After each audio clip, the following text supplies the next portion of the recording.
솔로몬이 예루살렘 모리아산에 여호와의 전 건축하기를 시작하니 그곳은 전에 여호와께서 그의 아버지 다윗에게 나타나신 곳이요 여부수 사람 오르난의 타작마당에 다윗이 정한 곳이라. 오늘 본문은 솔로몬 성전의 대지가 얼마나 역사적으로 중요한 자리인가를 말씀합니다. 두 가지로 설명합니다. 첫째, 이것은 과거 아브라함이 그 아들 이삭을 제물로 바치려 하던 모리아 산입니다. 아브라함은 솔로몬 때로부터 약 1000년 전에 살았던 믿음의 조상 이스라엘의 시조입니다. 아브라함이 100세에 얻은 아들 이삭을 제물로 바쳐라 하는 하나님 명령에 순종한 이야기는 잘 아시지요? 돌로 제단을 만들어 놓고 칼로 아들을 찌르려는 아브라함에게 하나님이 나타나셨습니다. 이삭 대신 하나님이 미리 준비한 순양을 제물로 바치라 하시고 순종하는 아브라함에게 그의 씨를 통하여 온 인류를 구원할 것이라고 약속하셨습니다. 둘째, 성전이 세워질 곳은 하나님께서 솔로몬의 아버지 다윗에게 나타나셨던 곳입니다. 다윗이 인구조사의 죄를 짓고 예루살렘을 멸망시키려는 천사를 보고 기도하였을 때 하나님은 그를 용서하시고 다윗이 드린 제물에 불을 내려 응답하셨습니다. 바로 그곳에 성전을 짓게 된 것입니다. 이 두 장소의 공통점이 무엇입니까?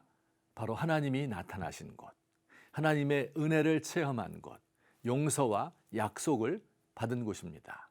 앞으로 지어질 이 성전에서 예배하는 사람들은 과거 하나님이 아브라함에게 약속하셨던 그 약속을 기억하면서 더욱 하나님을 신뢰하리라고 다짐할 것입니다. 또한 다윗에게 나타나셔서 그를 용서하고 받아주신 하나님을 기억하며 자신들의 죄악도 용서해달라고 간구하게 될 것입니다.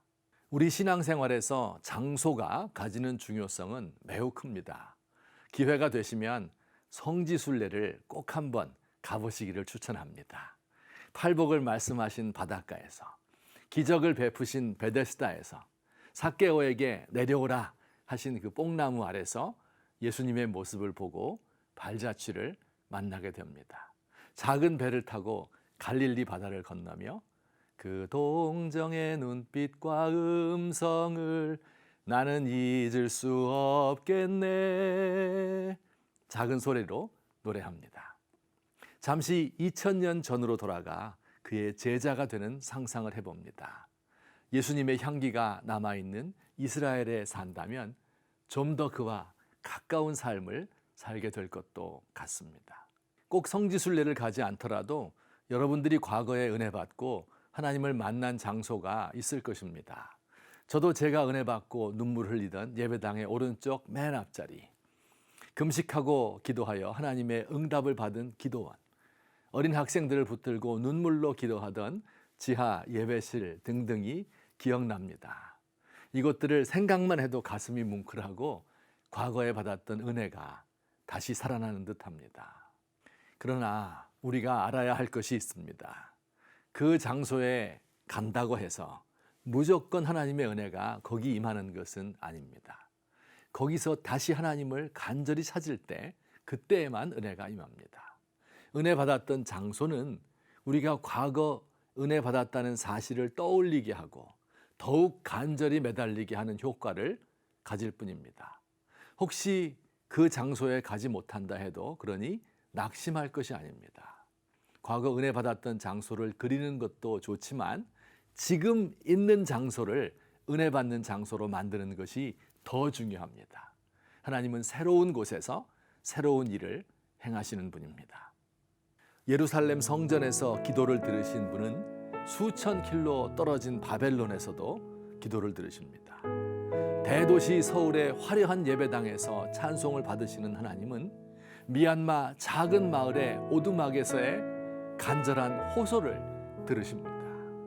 많은 성도들과 함께 예배하는 대면 예배에서도 외롭게 홀로 앉아 눈물 짓는 골방에서도 하나님은 여전히 은혜를 베푸십니다. 우리의 골방을 모리아산으로 성전의 대지로 만듭시다. 여호와여, 주의 전에서의 한날이 다른 곳에서의 첫날보다 낫습니다.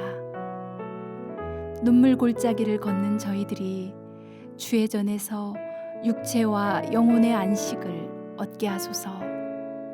외롭게 홀로 앉은 골방에서, 먼 이국 땅에서, 고지와 해안가 초소에서, 찾아오는 이 없는 병상에서, 억울한 일로 갇힌 곳에서 하나님을 만나 그곳이 새로운 예루살렘이 되게 하소서.